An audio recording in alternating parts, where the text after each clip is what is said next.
ರಾಜ್ಯದ ದಲಿತ ಸಮುದಾಯದ ವಿರುದ್ಧ ನಾಲಿಗೆ ಹರಿಯಬಿಟ್ಟಿದ್ದ ಹಿಂದೂ ಹುಲಿ ಯತ್ನಾಳ್ಗೆ ಸ್ವಲ್ಪ ರಿಲೀಫ್ ಸಿಕ್ಕಿದಾಗಿ ಕಾಣ್ತಾ ಇದೆ.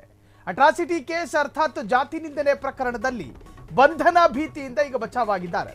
ಹಿಂದೂ ಹುಲಿ ಬಸನಗೌಡ ಪಾಟೀಲ್ ಯತ್ನಾಳ್ಗೆ ಬಂಧನದ ಭೀತಿಯಿಂದ ಬಚಾವ್. ಅಟ್ರಾಸಿಟಿ ಕೇಸ್ನಲ್ಲಿ ಬಂಧನದ ಭೀತಿಯಿಂದ ಸ್ವಲ್ಪ ಬಿಡುಗಡೆ ಆದಂತೆ ಕಾಣ್ತಿದೆ. ಬಲವಂತದ ಕ್ರಮಕ್ಕೆ ತಡೆ ನೀಡಿದ ಹೈಕೋರ್ಟ್. ಕಾರಣ ಜನಪ್ರತಿನಿಧಿ ಯತ್ನಾಳ್ ವಿರುದ್ಧ ಬಲವಂತದ ಕ್ರಮ ಕೈಗೊಳ್ಳಬಾರದು. ನಮ್ಮ ಕಾನೂನು ಜನಪ್ರತಿನಿಧಿಗಳಿಗೆ ವಿಶೇಷವಾದಂಥ ಎಕ್ಸ್ಕ್ಯೂಸ್ಗಳನ್ನು ಕೊಡುತ್ತೆ. ಯತ್ನಾಳ್ ಅವರು ತನಿಖೆಗೆ ಸಹಕರಿಸಬೇಕು.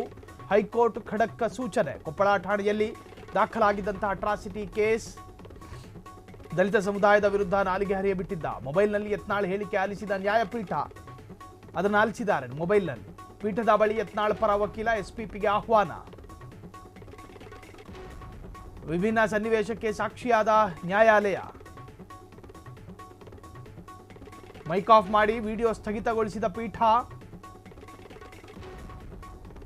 ಯತ್ನಾಳ್ ಹೇಳಿಕೆ ತಿರುಚಲಾಗಿದೆ. ತಪ್ಪಾಗಿ ಭಾವಿಸಿ ಕೇಸ್ ಹಾಕಲಾಗಿದೆ.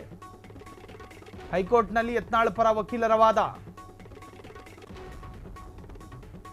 ಒಂದು ಸಮುದಾಯವನ್ನ ಓಲೈಸುವುದರಿಂದ ಹೀಗಾಗ್ತಿದೆ.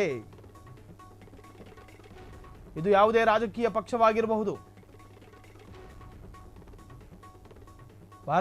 ಭಾರತೀಯರಂತೆ ನೋಡಿದ್ರೆ ಈ ಸಮಸ್ಯೆ ಇರೋದಿಲ್ಲ ಹೀಗಂತ ಅಭಿಪ್ರಾಯಪಟ್ಟ ಹೈಕೋರ್ಟ್ ನ್ಯಾಯಪೀಠ.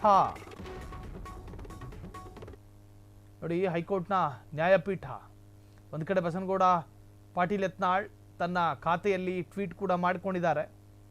ಸತ್ಯಮೇವ ಜಯತೆ ಅಂತ ಹೇಳಿ ಪ್ರತಿ ಬಾರಿನೂ ಅದೇ ಹೇಳ್ಕೊಳ್ಳೋದವರು. ಸತ್ಯಮೇವ ಜಯತೆ, ಅದವರು ತಪ್ಪು ಮಾಡಿಲ್ಲ ಅನ್ನೋ ಅರ್ಥ ಅಲ್ಲ ಅದು. ಬಟ್ ನಮ್ಮ ದೇಶದ ನ್ಯಾಯಾಲಯ ಒಂದು ಆದೇಶವನ್ನು ಕೊಟ್ಟಿರುತ್ತೆ. ಆ ಆದೇಶವನ್ನು ಪಾಲಿಸಬೇಕಾಗಿರೋದು ಪ್ರತಿಯೊಬ್ಬ ಭಾರತೀಯನ ಕರ್ತವ್ಯ. ಸೊ ಬಸನಗೌಡ ಪಾಟೀಲ್ ಯತ್ನಾಳ್ ತನ್ನ ಭಾಷಣದ ಭರಾಟೆಯಲ್ಲಿ ಏನನ್ನೋ ಹೇಳೋದಕ್ಕೂ ಹೋದ್ರು ಅದು ಮತ್ತಿನ್ನೇನೋ ಆಯಿತು. ಅವರಿಗೆ ಈ ದೇಶದ ಅಲ್ಪಸಂಖ್ಯಾತರ ವಿರುದ್ಧ ಮಾತನಾಡಿದಷ್ಟು ಸರಾಗತೆ, ಅಲ್ಪಸಂಖ್ಯಾತರ ವಿರುದ್ಧ ಲೀಲಾಜಾಲವಾಗಬೇಕಾದ್ರೆ ಅವರು ಬೈಬೋದು. ಓತಪ್ರೋತವಾಗಿ ಯಾವ ಬೈ ಮಿಸ್ಟೇಕು ಆಗೋದಿಲ್ಲ. ಹಿಂಗೆ ಹೇಳಬೇಕು ಅಂತ ಹೇಳಿ ಅವರ ಇಂಟೆನ್ಷನ್ ಇದ್ರೆ ಹಂಗೆ ಹೇಳ್ತಾರೆ. ಆದರೆ ಬೇರೆ ಸಮುದಾಯದ ವಿರುದ್ಧ ಮಾತನಾಡಬೇಕಾದ್ರೆ ಅವ್ರಿಗೆ ಅಭ್ಯಾಸ ಇರೋದಿಲ್ಲ ನೋಡಿ. ಆಗ ಸ್ವಲ್ಪ ಎಡವಟ್ಟುಗಳಾಗ್ತವೆ. ಹೀಗಂತ ಸೋಷಿಯಲ್ ಮೀಡಿಯಾದಲ್ಲಿ ಚರ್ಚೆಗಳಾಗ್ತಾ ಇದೆ. ಸೊ ಜಾತಿ ನಿಂದನೆ ಪ್ರಕರಣ ದಾಖಲಾಗಿತ್ತು ಅವರ ವಿರುದ್ಧ. ಆದರೆ ಹೈಕೋರ್ಟ್ ಇವತ್ತು ಆ ಒಂದು ವಿಡಿಯೋವನ್ನು ಆಲಿಸಿದೆ. ಅದಾದ ನಂತರ ಒಂದು ವರ್ಡಿಕ್ಟನ್ನು ಪ್ರಕಟಿಸಿದೆ. ಆದೇಶವನ್ನು ಕೊಟ್ಟಿರುವಂತಹದ್ದು ಬಲವಂತದ ಕ್ರಮ ಬೇಡ. ಇದು ಯಾವುದೇ ರಾಜಕೀಯ ಪಕ್ಷವಾಗಿರಬಹುದು. ಭಾರತೀಯರಂತೆ ನೋಡಿದ್ರೆ ಈ ಸಮಸ್ಯೆ ಆಗೋದಿಲ್ಲ ಹೀಗಂತ ಅಭಿಪ್ರಾಯಪಟ್ಟ ಹೈಕೋರ್ಟ್ನ ನ್ಯಾಯಪೀಠ. ಬಂಧನದ ಭೀತಿಯಿಂದ ಈಗ ಬಸನಗೌಡ ಪಾಟೀಲ್ ಯತ್ನಾಳ್ ಬಚಾವಾಗಿದ್ದಾರೆ. ಕ್ಷಣ ಕ್ಷಣದ ಸುದ್ದಿಗಳಿಗಾಗಿ ಫ್ರೀಡಂ ಟಿವಿ ಸಬ್ಸ್ಕ್ರೈಬ್ ಮಾಡಿ, ಲೈಕ್ ಮಾಡಿ ಹಾಗೂ ಫಾಲೋ ಮಾಡಿ. ಹೊಸ ಸುದ್ದಿಗಳ ನೋಟಿಫಿಕೇಶನ್ಗಾಗಿ ಬೆಲ್ ಐಕಾನ್ ಮೇಲೆ ಕ್ಲಿಕ್ ಮಾಡಿ.